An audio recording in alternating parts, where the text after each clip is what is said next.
দেখ, এখন রান্না হবে চুনো মাছের চচ্চড়ি। চুনো মাছগুলো ভালো করে ধোয়া নেওয়া, তারপরে এর মধ্যে পেঁয়াজ আছে কাটা, লঙ্কা আছে, টমেটো, ধনে পাতা, নুন হলুদ দিয়ে মাখিয়ে ভালো করে এটা বসিয়ে দেবো। এপিট ওপিট ভালো মতো ভাজা হয়ে গেলে তারপরে সর্ষের গুঁড়োটা দিয়ে দিতে হবে।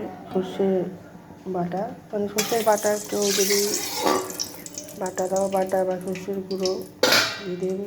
এই তেলটা গরম হয়ে গেছে, এবারে এই মাছগুলো ছেড়ে দেবো।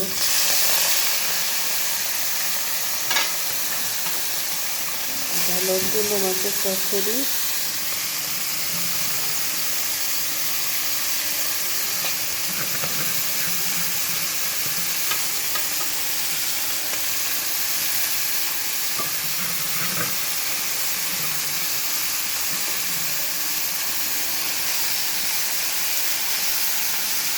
এবার এটা এক পিঠ হয়ে গেলে তারপরে আবার আরেক পিঠ উল্টে দেবো।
আমি সর্ষে পাউডারটা ভিজিয়ে রেখেছি, এটা ভিজে গেলে যখন উল্টানো এবার আসছে তখন দিয়ে দেবো।